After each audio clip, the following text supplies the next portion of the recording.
Hello friends, বকুলের lifestyle চ্যানেলে সকলকে স্বাগত জানাই। আশা করি আপনারা সকলে ভালো আছেন, আমিও ভালো আছি। আজকে হচ্ছে মঙ্গলবার, তো মঙ্গলবার সকালে আজকে বাবু পড়তে এসছে, তো ওকে দিয়ে দিনটা শুরু করলাম। ও আজকে আমার মেয়ের আজকে কলেজ ছিল না, তো ওকে সকাল সকাল ডেকে নিয়েছে। আর আজকে ভাবলাম কচুরি টিফিন করব, তার জন্য এখানে কচুরি আনা হয়েছে আমাদের চারজনের জন্য। আর ভেতরে রয়েছে সবজিটা, তো আজকে কচুরি তরকারি খেয়ে টিফিনটাকে সেরে নেবো। অনেকদিন মাঝে মাঝে ইচ্ছা হয় যে বাইরের কিছু খাবার কিনে খায়। তো বোম্বা গিয়েছিল, মানে আমার দেওরের ছেলে, ওকে দিয়ে আনিয়ে নিলাম। আর এই যে বেড়াল বাচ্চাগুলো আপনাদেরকে দেখিয়েছিলাম আগের দিন, এগুলো অনেকটাই বড় হয়েছে। আর ভাবি ওদেরকে লালন পালন করছে। ভাবি মানে আমাদের ছোট্ট মেয়ে বাড়ির। ও কিন্তু বেড়াল বাচ্চা খুব ভালোবাসে। তো এই যে দেখুন কত সুন্দর কিন্তু ওদের চোখ ফুটে গেছে। আর আগের থেকে ওরা কিন্তু অনেকটাই বড় হয়েছে, মোটামুটি একটু স্বাবলম্বী হয়ে আসছে। আর আমাদের বাড়ির বাচ্চাগুলো ওদেরকে খুব মায়া করে। জল খাওয়াচ্ছে, দুধ খাওয়াচ্ছে, যদি ওরা খেতে পাচ্ছে না। আর আমরা যেহেতু গরিব মানুষ, আমাদের কিন্তু সব কিছু কাজে লাগে। ফ্রিজের যে বাক্সটা ছিল, যে কাগজের বাক্সটা, সেটা দিয়ে গাড়িটাকে ঢেকে রাখা হয়েছে। গাড়িটার মধ্যে রোদ লাগিয়ে স্কুটিটাতে। তো এটা কর্তামশায়ের বুদ্ধি। গাড়ির মানে ফ্রিজের বাক্সটাকে খুলে দিয়ে সেটাকে ঢাকা দিয়ে রেখে দিয়েছে। গরিব মানুষ, আমাদের মানে নিম্ন মধ্যবিত্ত পরিবারের সব কিছু কাজে লাগে। আমাদের যেহেতু গাড়ি রাখার কোনো জায়গা নেই, এক্সট্রা কোনো ঘর নেই, উঠোনের মধ্যেই থাকে, সেজন্য রোদটা পায় গায়ে। তো এটা কর্তামশায়ের বুদ্ধি অনুসারে রান্নাবান্না মোটামুটি হয়ে গেছে। কুমড়োর সবজি করেছিলাম, ডিম কারি ছিল, তার সঙ্গে ছিল কয়েকটা পেঁয়াজির মতো। দুবার ভেজেছিলাম পেঁয়াজিগুলো। একবার প্রথমে ভেজে নিয়েছিলাম, তারপর আরেকটু ভেজেছিলাম। তারপর করেছি একটুখানি আলু পোস্ত, আমের চাটনি, বিভিন্ন রকম রান্না হয়েছে। তারপরে কিছুক্ষণ পর কর্তামশাই মাছ নিয়ে এলো।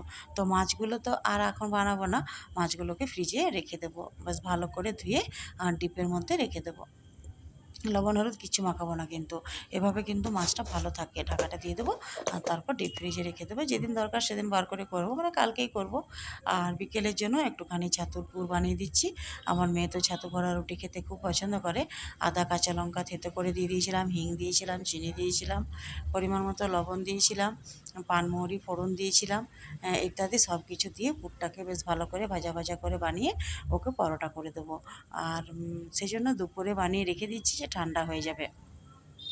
তারপর পরোটার মতো করে নিয়ে আর ওকে দিয়ে দেবো খাবার খেতে। ভাবি বৃষ্টি এখানে দাঁড়িয়ে দাঁড়িয়ে আম পাড়ার প্ল্যান করছে, যেহেতু আমাদের বাড়িতে আম গাছ রয়েছে। মানে আমাদের বাড়ি নয়, এটা রূপের বাড়ি। তারপর আমি যাব একটুখানি বাবাকে দেখতে। বাবা যেহেতু এখনও হসপিটালে রয়েছে, আজকেও রেডি হয়ে গেছি। আর দেখে নেন, এই যে ইএসআই হসপিটালে আমার বাবা রয়েছে। ভেতর থেকে ভিডিও করতে দেবে না। আমি আগেবারে ভিডিও ছিলাম, তো আমাকে কিন্তু খুবই বকাঝকা করছিল। তার জন্য আর কিন্তু সাহস করিনি। বাইরে থেকে একটুখানি আমি বসেছিলাম, সেখানেই আমি ভিডিওটা করলাম। হসপিটালটা বেশ বড়, আর এখানে চিকিৎসা ব্যবস্থাও খুব উন্নত। আমার বাবা যে পজিশনে ভর্তি হয়েছিল, তার থেকে বাবা অনেকটাই এখন ভালো আছে। আর এই যে রুমের মধ্যে একটুখানি জল ছিটিয়ে দিয়েছি, যাতে করে ঠান্ডা হয়, রাত্রে যাতে শোয়া যায়। মনে হচ্ছে না কি আজকে রুমে শুতে পারবো। আর বিকেলবেলা যেহেতু অনেকটা কাপড় ছিল বাথরুমে, তো কাপড়গুলোকে কেচে নিলাম। এবার যাবো ছাদে। ছাদে এখন অনেকটাই মানে রোদটা কমে গেছে, এখন উঠতে পারবো। যদিও নিচটা গরম লাগবে, চপ্পল পরে আসিনি। ঘরে ঘরে যেহেতু ছাদটাতে উঠতে হয়, তার জন্য চপ্পল পরে আসতে খারাপ লাগে। দেখুন প্রায় 6:30 মতো বেজে গেছে, তবুও কিন্তু এখনও সূর্যি মামা একটু একটু দেখা দিচ্ছে। আর সন্ধ্যাবেলার বিকেলটা গ্রীষ্মকালে ভালোই লাগে, তার জন্য একটুখানি পায়চারি করছি। আর বিকেলটা একটু ফ্রি থাকি, পুজোটা যেহেতু সন্ধ্যাটা মা দেয়, তার জন্য একটু ফিরিয়েই ঘোরাঘুরি করছি।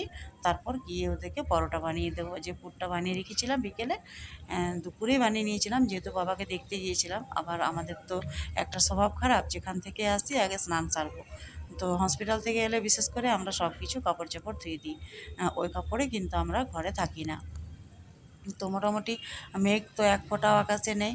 তো ঘোরাঘুরি করছি, বিকেলে নিজে একাই আছি। আর যেহেতু আমি বিকেলটা একটুখানি পায়চারি করি, তো ভালো লাগে আমার বিকেল দিকটা। পাগুলো একটু গরম লাগছে, তো বারবার হাঁটাচলা করলে সেটা লাগছে না, মানে ঠান্ডা হয়ে যাচ্ছে। মোটামুটি সন্ধে নেমে এলো, তারপর আমি কিছুক্ষণ হাঁটাচলা করার পর এই যে দেখুন মোটামুটি একদম সন্ধে হয়ে গেছে। আর কিন্তু আকাশটা দেখা যাচ্ছে না, শুধু খণ্ড খণ্ড একটুখানি মেঘ আছে, সেগুলোকেই দেখা যাচ্ছে। আমি এবার কাপড়গুলোকে মেলে নেব। আগে ঘোরাঘুরি করে নিয়েছিলাম, কাপড়গুলোকে মেলে নিয়ে তারপর আমি চলে যাব নিচে।